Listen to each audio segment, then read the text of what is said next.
공정한 시각, 따뜻한 관찰. YTN 해직 기자 노종면의 뉴스바. 이제는 초대석으로 함께합니다.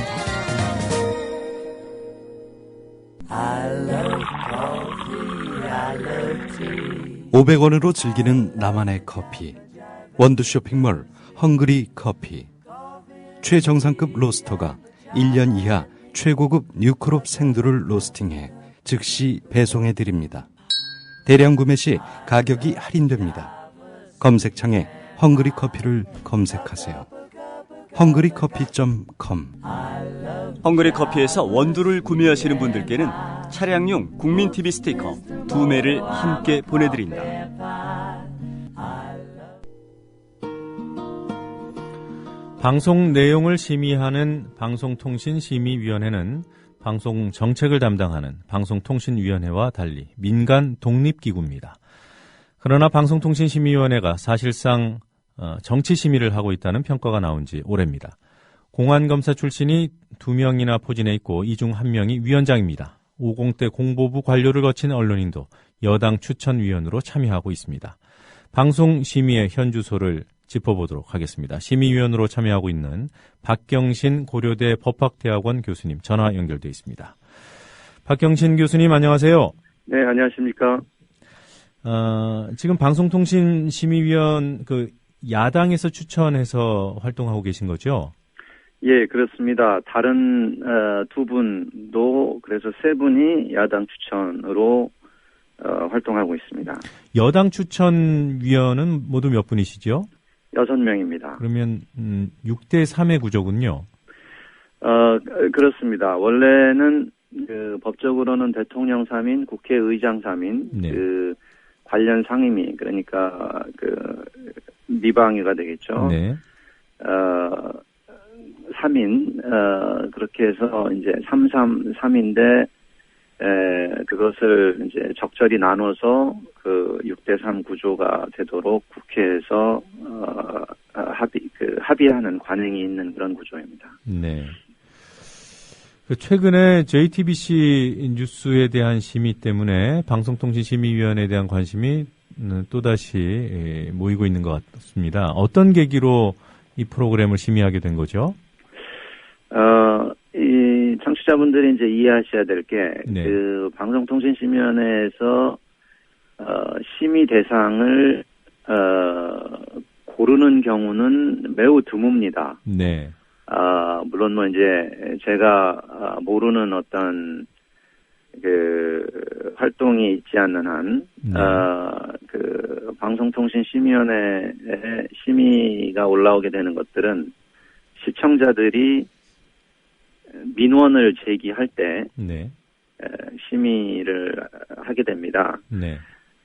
물론 방송통신심의위원회에서 자발적으로 저 방송 문제 있다, 심의에 올려라, 그렇게 하는 것도 가능하고 아주 가끔 그런 경우도 있는데, 네. 업무가 너무 많아가지고 민원 제기된 것을 하기에 급급한 상태입니다. 네. 그래서 이번에 JTBC 건도 방송통신심의위원회 직원이 자발적으로 심의에 올린 것은 아니고, 네. 시청자분들 중에 민원 제기한 것이 올라오게 된 겁니다. 방송은 인터넷 하고 다르게 러닝타임만큼을 쭉 봐야 방송의 내용을 평가할 수 있기 때문에 네. 시간이 많이 걸려서 네. 민원 제기된 순서대로 된다는 거를 좀 이해해 주시면 되겠습니다. 순서도 민원 제기 순서대로 심의를 하는군요. 그렇습니다. 네. 통상 어떤 단체들에서 민원 제기하는 경우가 많습니까? 아니면 일반 시청자의 민원 제기가 많습니까? 단체라고 하더라도 단체에 소속된 개인이 올리는, 그러니까 단체에서 내용을 보면 단체에서 한 것 같은데, 네. 실제 내용은 이제 개인으로 하기 때문에 정확하게 알기는 좀 어렵습니다. 네.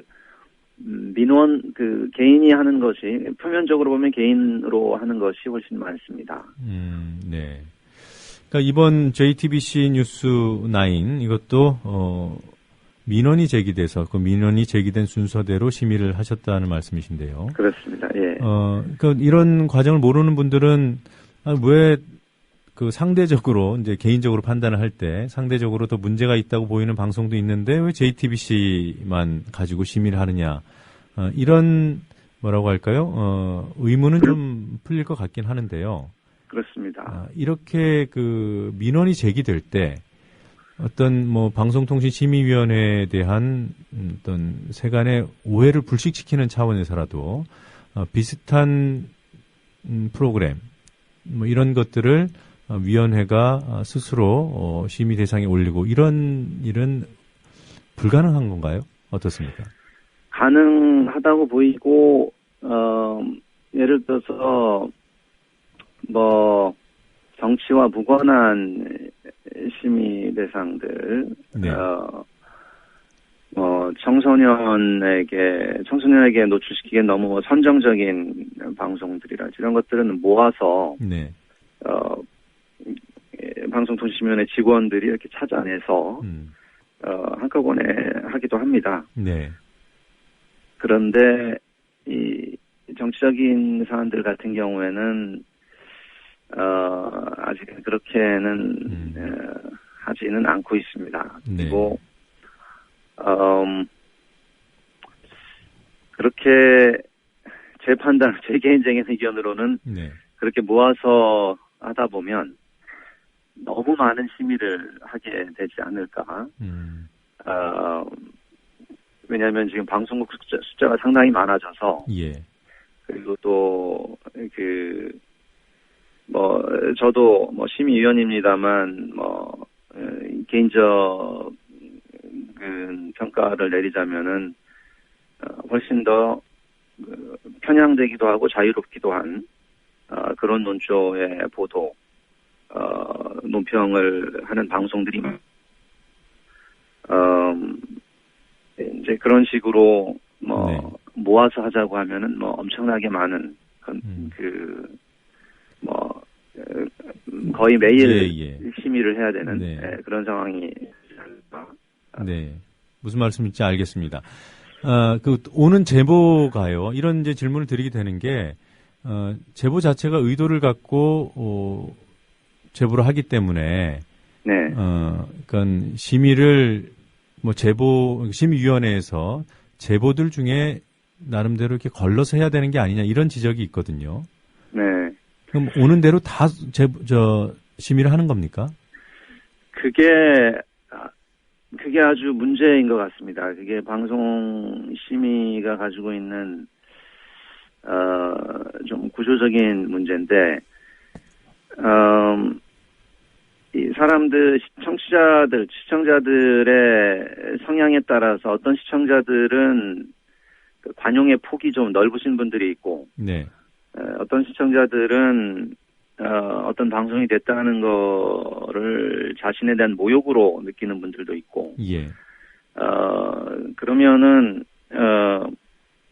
그냥 이 시청자 중심으로 어떤 심의가 된다기보다는 그런 특정 성향을 가진 시청자들 중심으로 심의가 이루어지거든요. 네. 그 관용의 폭이 훨씬 더 좁고 이런 시청자분들의 민원에 의해서 심의가 주도가 됩니다. 네. 그러면은 아무리 이제 아무리 심의위원들이 너그럽게 심의를 해주려고 해도 우선 평소에 보지 않던 방송 중에서 조금이라도 문제가 될 만한 것들을 다 모아다가 이렇게 눈앞에 보여주면, 네. 각자 자기 입장에서는 문제가 되는 것들이 눈에 띌 수 있거든요. 네. 그러면은 거기다 9명이니까 각자의 편견 플러스 9개의 편견이 있을 수밖에 없는 시선들이 집중적으로 보다 보면 어떤 방송도 사실은 전혀 문제없다라고 평가받기는 매우 어려워지는 거죠. 네. 이런 구조적으로 말이에요. 네. 어떤 좀 안 좋은 의도를 가진 분이 네. 심의를 여러 건을 해달라고 이렇게 요청을 하면 그런 제보들을 뭐 다수를 한꺼번에 하게 되면 네. 심의 기능 자체가 뭐 무력화될 수도 있겠네요. 그게 참 문제입니다. 이번 사실 JTBC 건도 네. 손석희 뉴스9에서 통진당 정당 해산 심판 청구 한 보도의 경우에도 우선 저희가 소위원회에서 심의를 하고 소위원회에서 법정 제재 이상의 징계를 할 것 같다고 생각되면 전체 회의에서 다루는 그런 구조를 가지고 있는데 예. 둘 다 공개 심의를 하게 됩니다. 네. 그런데 첫 번째 민원을 제기를 첫 번째 민원이 들어왔을 때는 방송에서 이 김재현 의원하고 정당해산 심판 청구에 반대하는 교수만을 출연시켰다고 해가지고 네. 민원 제기를 했는데 정작 이제 심의를 소위원회에서 할 때는 여당 추천위원 한 분이 민원 제기하지 않은 내용에 대해서 그러니까 같은 뉴스 프로그램 안에 있지만 왜 한 꼭지 두 꼭지 뭐 그렇게 있지 않습니까? 예. 그러면 전혀 문제 삼지 않은 꼭지에 대해서 여당 추천위원이 그걸 혼자 가서 보고 와가지고 이것도 문제 있다라고 얘기를 하니까 그 같은 사람인지는 제가 확인 안 했습니다만 그 민원이 그 새로운 꼭지에 대해서 또 들어와가지고 예. 전체 회의에서는 그 앞에 심의가 됐던 원래 민원이 제기됐던 거 플러스 새로 민원이 제기되는 게 합쳐져서 심의를 하게 돼서 매우 그 방송사 입장에서는 불리한 상황이었거든요, 절차적으로. 네. 즉 소위원회에서 제대로 방어해보지 못하고 전체 회의에서 곧바로 방어를 해야 되는. 그런데 이게 이 소위원회하고 전체 회의 사이에서 이렇게 코드가 맞는 그러니까 심의위원 우선 민원을 한번 넣어보고 또 그 민원인과 코드가 맞는 심의위원이 그거 문제 있지만 다른 것도 문제 있다라고 하게 되면은 예. 그걸 보고 그 새로운 부분에서 또 민원을 넣고 그렇게 해서 이제 전체 회의에서는 여지없이 중징계를 하게 되는 그런 시나리오도 가능은 하게 됩니다. 예. 그래서 그렇게 되면은 이게 예. 처음에 심의위원회를 만들 때 생각했던 거는 심의위원회는 좀 시청자들과 독립적인 상태에 딱 있으면서 시청자들이 가끔 제기하는 것들을 잘 분석을 해서 심의를 하고 이런 이미지를 우리가 상상하면서 만들었는데 실제로는 민원인과 이제 몇몇 심의위원들 사이에 일부 심의위원들 사이에 어떤 핑퐁 핑퐁 같은 어떤 주고받기를 통해서 심의가 강화되는 네. 특정 방송에 대해서 심의가 강화되는 이제 그런 상황도 가능해지는 거죠. 예, 그러니까 민원이 제기된 부분에 대한 심의를 하게 되면 어쩔 수 없이 뭐 여러 사람들 생각이 다르니까 안 좋은 부분들을 네. 얘기하게 되고 그것들이 모여서 징계로 가는 그런 구조에 네. 있다는 말씀은 어느 정도 이해가 됩니다만 네. 사안별로 다르다는데 많은 분들이 우려를 하는 것 같아요. 예를 들면 JTBC 네. 뉴스9은 편향됐다라는 판단을 하면서 네. 그 TV조선의 뉴스판 같은 경우에는 비슷한 네. 문제 지적이 가능할 것으로 보이는데 문제 없다는 결론이 나왔단 말이에요. 네, 그렇습니다. 예, 최근에 있었던 이른바 그 정미홍 건, 네. 정미홍 전 아나운서가 뉴스판에 출연해서 했던 네. 그런 보도가 문제 없다고 했던 심의에도 참여를 하셨지요. 그 심의에는 저는 이제 참여를 하지 않았습니다. 왜냐하면 네. 문제 없음이 돼버리면 네. 네, 그것도 이제 하나 구조적인 문제인데 소위원회에서 문제 없음이라고 결론이 나게 되면 전체 회의에 올라오질 않습니다. 아, 그래요. 예, 그러다 보니까 저 같은 사람이 그거 문제 있는데 왜 문제 없다고 하냐라고 문제 제기할 수 있는 통로가 또 없습니다. 네. 네. 그런데 그 내용에 대해서는 이제 알고 있습니다. 예. 제 생각에도 참 문제가 있다라고 할 수밖에 없는 방송이었는데 네. 그 당시에 그 심의 기준을 그러니까 민원인은 명예훼손에 대해서만 제기를 했다. 공정성, 객관성에 대해서는 문제 제기를 안 했다라고 해가지고 명예훼손만 두고 보면 그 명예훼손 당했다고 주장하는 사람이 공인이기도 하고 이제 이런 이유로 해서 문제 없음 결론을 내게 됩니다. 네. 그래서 정미용 건에 대해서는 민원인이 딱 X가 문제라고 했으니까 X만 가지고 심의를 하겠다라고 해서 문제 없음을 하고, 물론 이제 명예훼손만 가지고도 사실은 심각한 문제가 있습니다만, 네. 손석희 뉴스나인에 대해서는 민원인이 제기했던 것 플러스 다른 것들을 다른 것들이 문제라고 지적을 해서 더 강하게 징계를 하고, 네. 그 내용을 들여다보지 않아도 틀림없이 결과적으로는 비대칭적인 그런 심의를 하게 됐죠. 네. TV조선 문제를 심의한 그러니까 소위원회죠. 네네. 이 소위원회는 여야 추천 위원들 구성이 어땠습니까? 소위원회는 3대2입니다. 그래서 이제 그 2명의 야당 추천위원분들은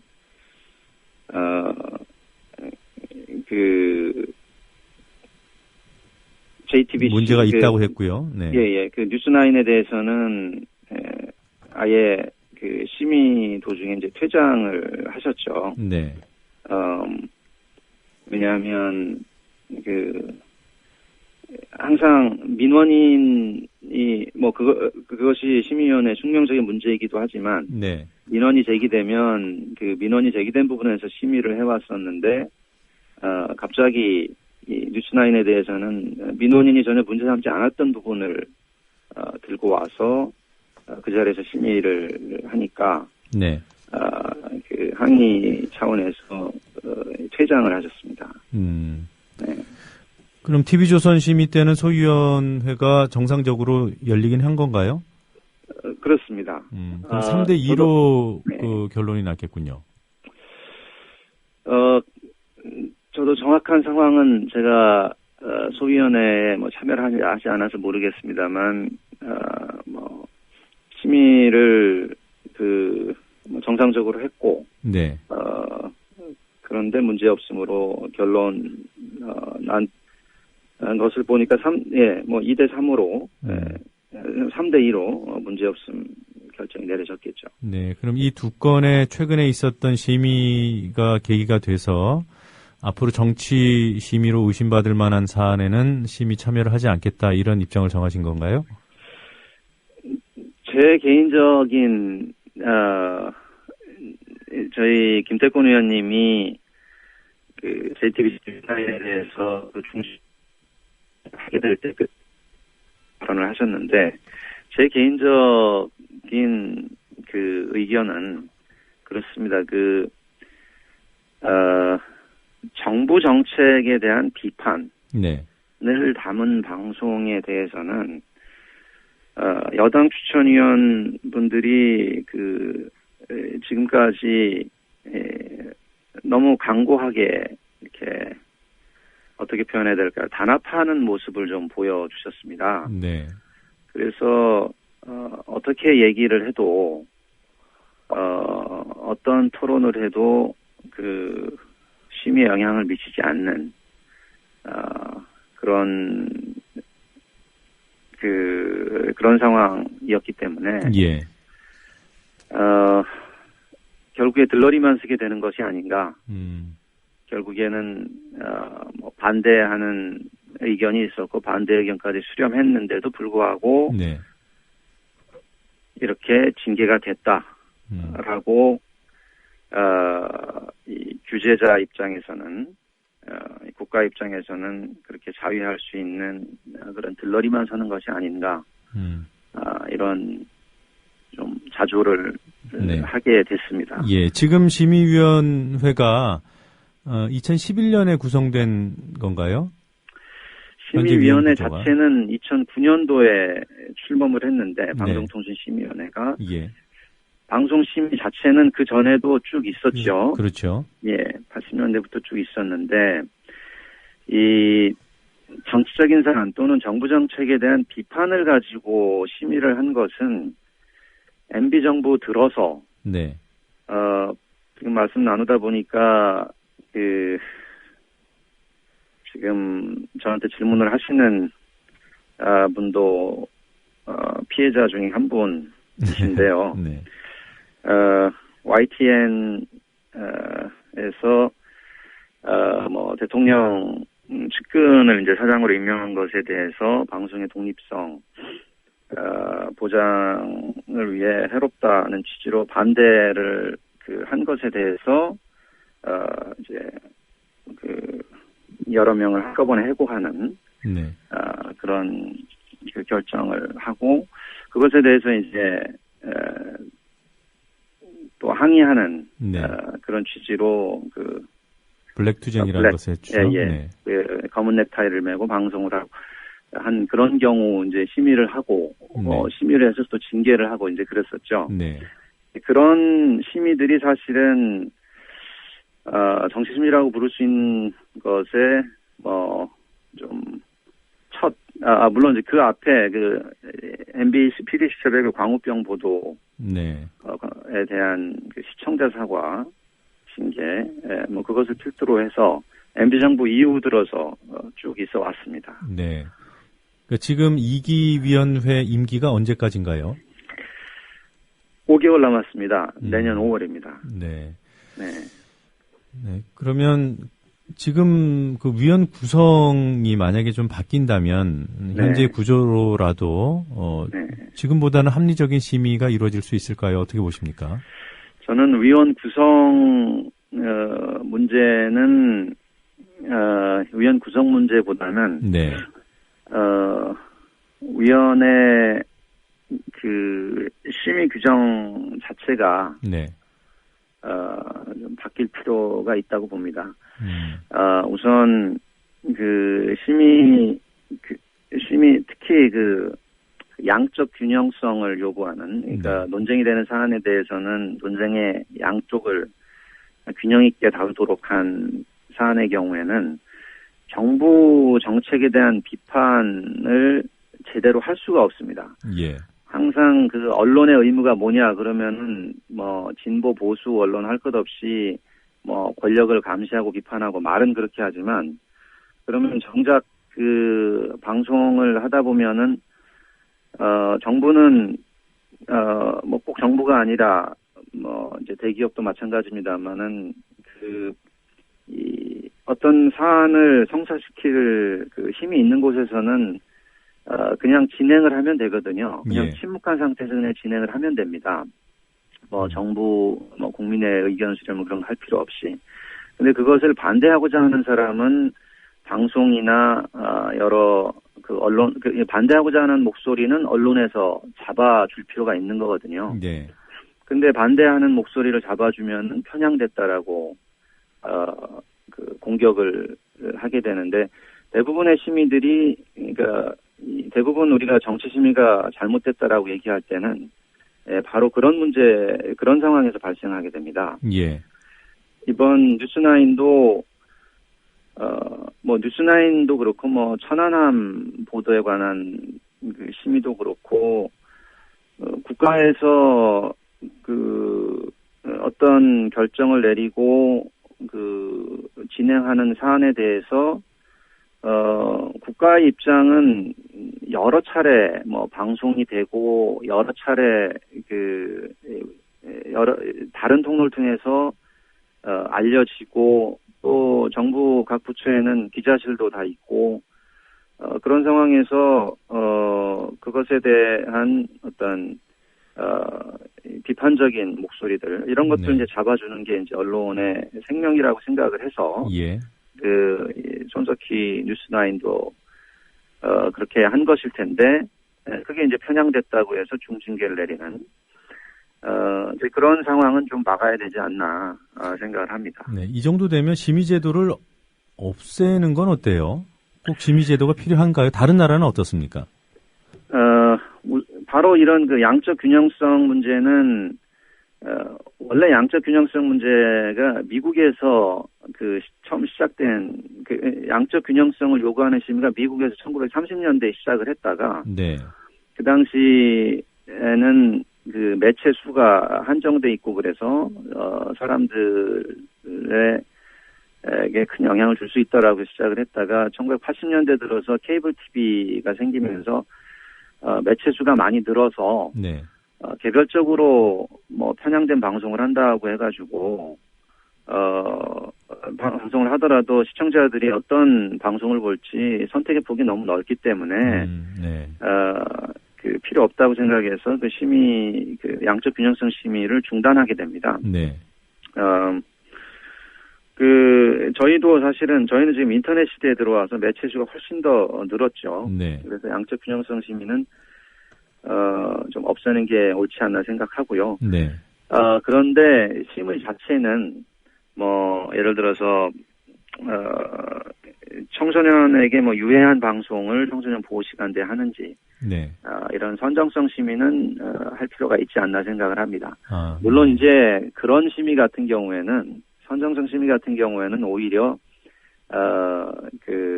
업계 내에서 이 자율 심의를 하더라도 또 많이 소기 목적을 달성할 수도 있습니다. 네. 어쨌든 선정성 심의는 필요하지 않나 생각을 합니다. 그리고 광고 효과를 주는 부분, 네. 드라마에서 갑자기 어떤 광고요? 핸드폰의 네. 신기능을 보여주는 그런 동작을 한다라거나 등장인물이 네. 이런 것들은 좀 규제할 필요가 있지 않나 생각합니다. 네. 이런 것들은 심의를 통해서 걸러낼 필요가 있지 않나 생각합니다. 네.